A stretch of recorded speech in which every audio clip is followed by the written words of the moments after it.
Hi, everybody. Sharyl Attkisson here. Welcome to another edition of Full Measure After Hours. Today, the media shift during Trump 2.0. Donald Trump and the media are treating each other differently in a second Trump term. Analyst Frank Sesno assesses the changes and who could win or lose.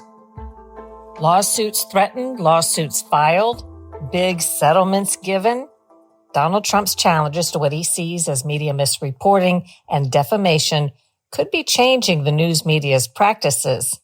And there are other changes on the horizon. The White House has demoted some liberal news organizations that were given places of prominence for decades at the White House. It has promoted some conservative organizations and awarded spots at the White House press briefings to groups that in some cases aren't really traditional news organizations at all, but are used by many people as sources of information. How all of this shakes down is yet to be determined, but April 13th on Sunday, on Full Measure, we're going to get the lay of the land in an interview with Frank Sesno. Frank Sesno works at the George Washington University now. He's a fantastic media analyst, but by way of background, he and I worked together at CNN back in the 1990 time period, back when I like to say CNN was a news organization. Here's my full interview with Frank Sesno right now.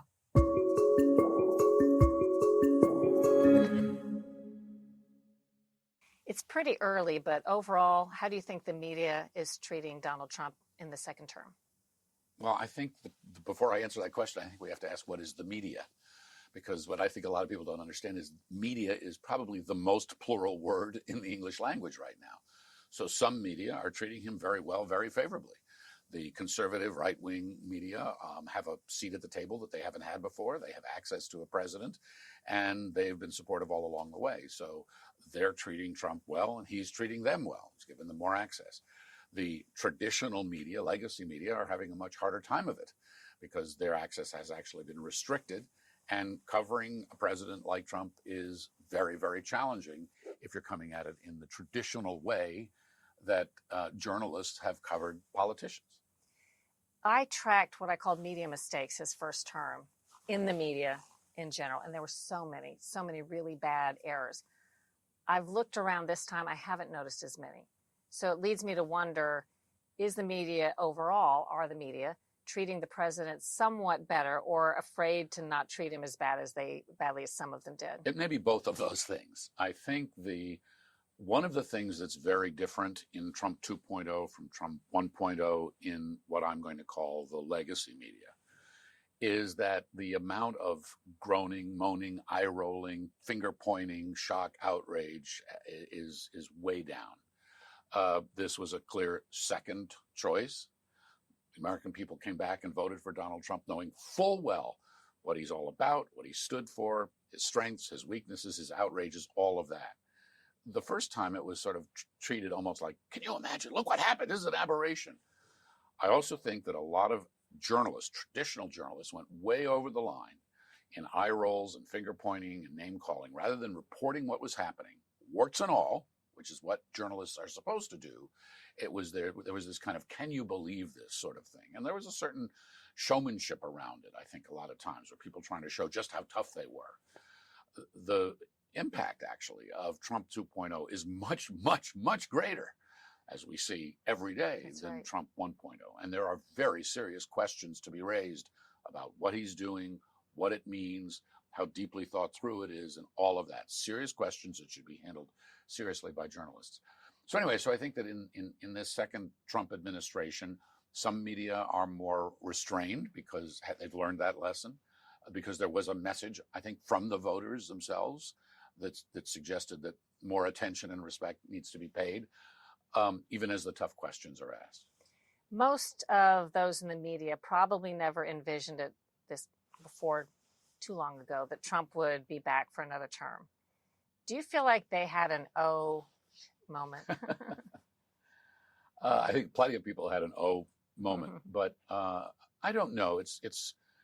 I don't think so, Sharyl. I mean, I think that the really good political reporters I was talking to throughout the campaign were pretty convinced that Harris was, and the Democrats generally, were in a weak position, that Trump had an enormous following, and that they were sticking with him despite the legal problems, the momentary outrages, or whatever it would be.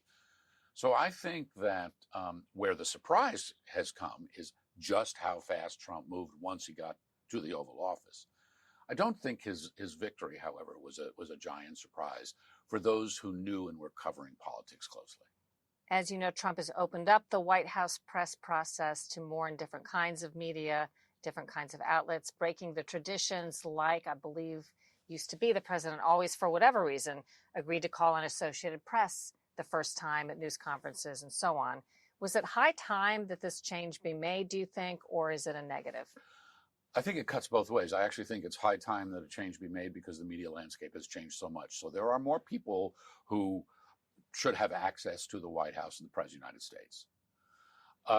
Some of it, though, is not a good thing. I want to make a strong distinction here. I said earlier that media is the most plural word.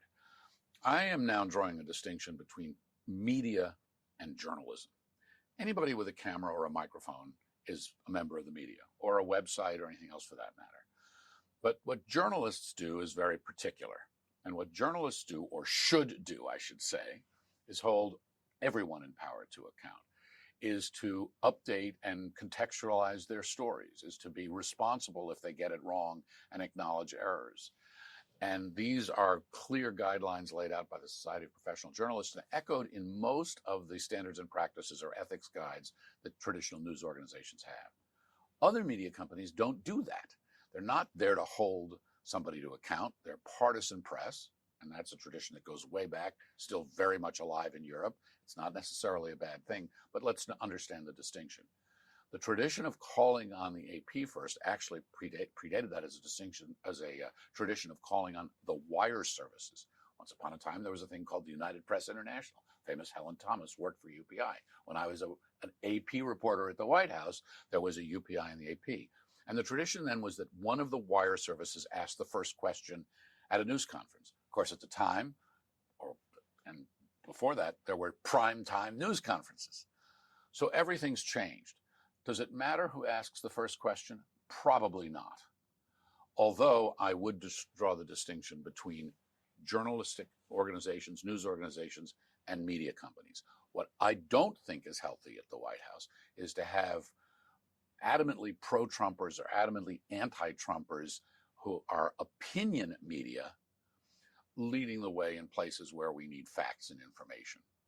Well, one little issue came up. Some of the people, for example, at CNN during Trump won, they weren't opinion media really, but they were very anti-Trump. So there was this blending of who's who. I think that's a huge problem. And I think it was a mistake that CNN made in Trump won. And actually, they've been very public since with some controversy, kind of acknowledging that. White House correspondents, I've been one, should not be there to pick a fight. They should be there to hold power to account, to ask important questions, to explain policy, to be what they're supposed to be, which is the sort of translators and the journalists leaning on people who are in positions of authority on behalf of the larger audience. This may be a little diversion for the TV show, but we'll do the podcast too. So one question on, you were at the White House. I occasionally filled in at the White House at CBS News. And I didn't mean to feel superior because I had a seat up front when I walked into that room. But, you know, to go in there, and my CBS seat was right up there next to NBC. And I knew I was going to get a question answered. And sometimes they called me and tried to get, meaning the White House folks called me and tried to get me to ask a certain question, or called me in advance and asked me what my question would be and said they would call on me, but they wanted the heads up. And I'm thinking back, in a way, we were allowing them, by us getting that special access, we're kind of allowing them to control the narrative. I remember when I was covering the White House, a press secretary at the time, this was in the way back days of Ronald Reagan, said, "Tell you what, you don't tell me how to manage the news, I won't tell you how to report the news." And there was a sort of agreement in that way. Look, White Houses, city halls, governors, everybody spins. And anybody who covers them understands they spin. They're there to persuade, to prevail, whatever it is. fair enough. The seating arrangement that you talk about is quite fascinating because it also reflected a completely different era. When that front row, the wire services, the networks, the second row or third row with the New York Times and the Washington Post reflected where the population was. That's how the White House, the president, communicated to the American people. That's where the eyeballs were. That's completely changed. If you're going to put a front seat in the White House today, based on that, Joe Rogan would be sitting up front. That's right. And so I think we're dealing with enormous change, both in the media landscape and in the power political landscape, and where the American public goes to get its information. I want to ask you about some of the legal actions that Trump has launched against the news media. But before the specific cases, do you have any thoughts as an overview as to what happens or what's happening so far as you see this powerful political figure actually taking on the media? I'm always very concerned about that. I think it's a very fine line often between accountability and intimidation. We have a free press and free speech in this country, and we have had a long tradition of muckraking journalism that has unearthed bad things. And the public wants that. I often use an analogy that isn't about politics. The supermarket down the street from you is selling meat that's past its prime. It's being colored, it's being changed, and everybody in the store has been told not to say anything. Do you want the butcher to whisper to somebody so the word can get out? And the answer is yes. That's what journalists should do. So when presidents or governors or anybody else in power goes after people who are doing that job, it needs to be precise, purposeful, and not just because you don't like the story that's being reported. What do you think about the ABC payment to Donald Trump over the statements by George Stephanopoulos, where he repeatedly stated during an interview that Trump had been convicted of rape, which he had not been convicted of rape? It was something different. I think George was sloppy with his language. I think that's more of an internal concern, or should be, than an external concern. There should be, an investigation. If they should look at that. If George was irresponsible, he should apologize publicly. If he's been repeatedly irresponsible, he should be fired. But for ABC to make a payment for that, what if you ask a question that's ill-informed or deliberately provocative because you're trying to provoke a response in someone? Should you be fearful of that question that you're asking because someone's going to take you to court and break the back of your news organization? You might not come from a major network. You might come from a regional news organization that doesn't have the capacity for that. I think we have to be really, really careful about this, which is not to say that journalists and journalistic organizations, media companies across the board should not be accountable for what they do. They sure as heck should be. And if they get it wrong, they need to be exposed. If they get it really wrong, then they should be taken to court and through the process. Full disclosure, I served as the expert journalism witness in the Dominion Voting Systems versus Fox News lawsuit. And having seen the transcripts, the depositions, the texts and the emails of Fox News personalities in real time as this was all going down, they did some really bad stuff and they knew they were doing it, which is why they settled for more than $750 million. So yes, I think accountability absolutely should take place in the media, 100%. Where, how, by whom, what the threshold is, that's where it gets very complicated. So can I extrapolate that you don't think that payment should have been made by ABC to Donald Trump? I don't think that payment should have been made by ABC.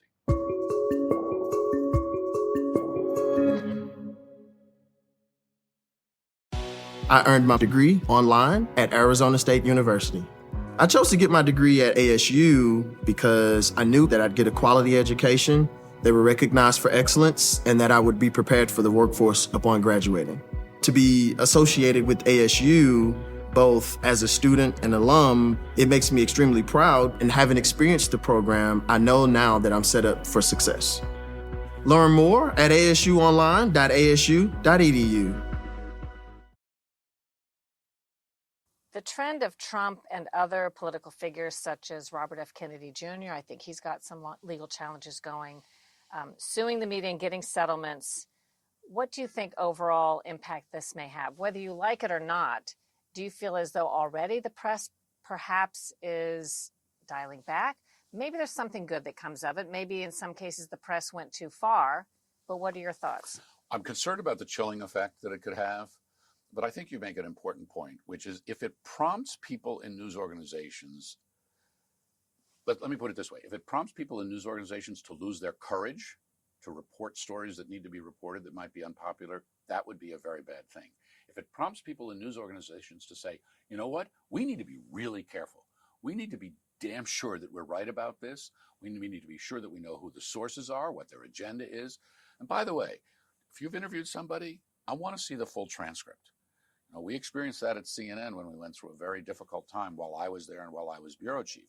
And a story got out that was making all kinds of accusations of wrongdoing. There was a soundbite there. Nobody had read the entire transcript to say, you know what, this has been taken out of context. By the reporter. By the reporting team, whatever. It was only after the fact that that was discovered. And because of that, a whole standards and practices unit was put in place. At CNN. At CNN. It is vitally important that people realize, if they didn't already, the responsibility they have to get it right. And if some of these lawsuits are prompting news organizations to say, yipes, we better put things in place so that we can really be sure that we're right about this, maybe that's the silver lining. There was the case with 60 Minutes conducting an interview with Kamala Harris right before the election, accusations that they edited an answer together in a dishonest way.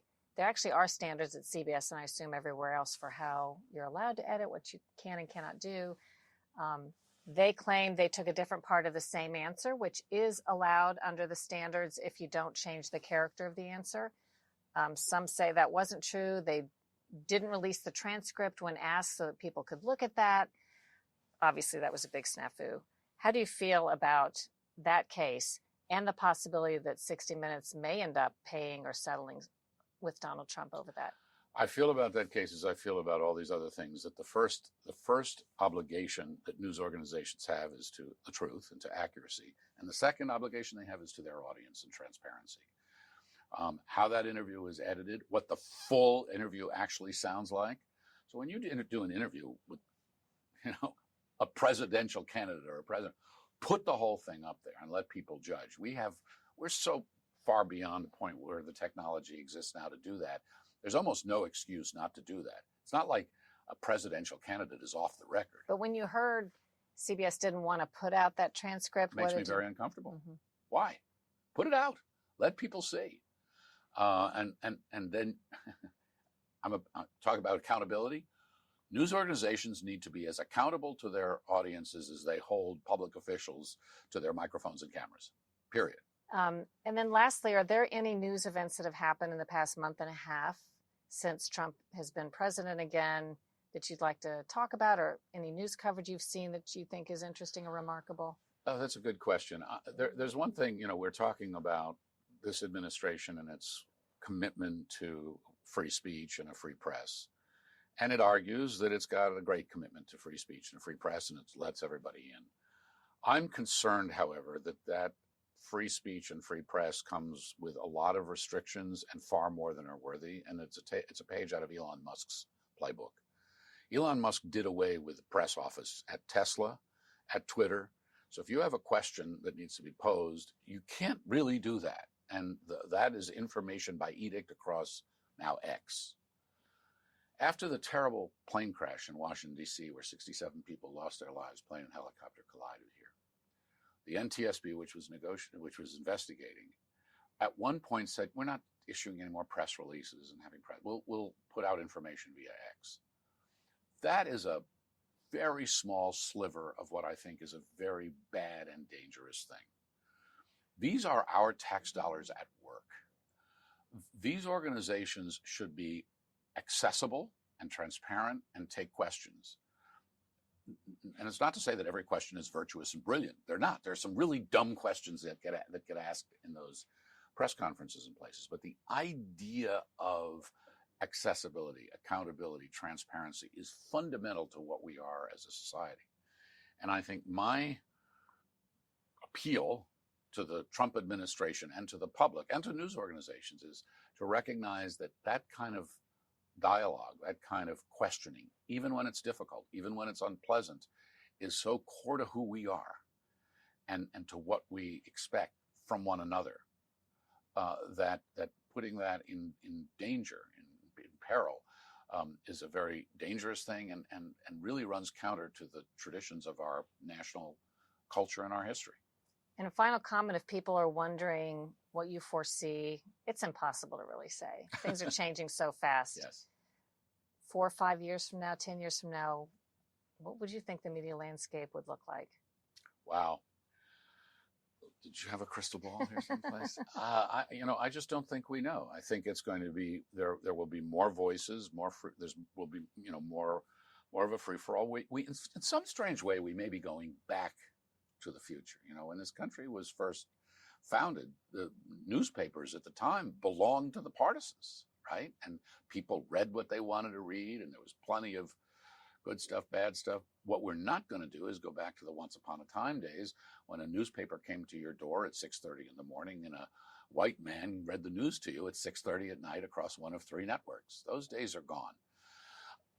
The biggest change, and this is, I think, as we go down to the 3 and the 5 and the 10 years from now, is going to be that people are going to need to understand that they are their own executive producers and their own executive editors, and they are responsible for the information that they consume, just as they are responsible for the food that they eat. And there are a million choices out there. You can be healthy or unhealthy. Things are labeled, go figure it out. But understand that if you want to be healthy as a citizen, you've got to consume good information, just as if you want to be healthy as a person, you have to consume good food. Problem is, potato chips are more plentiful and tasty than broccoli a lot of the time, but we need it. We need both.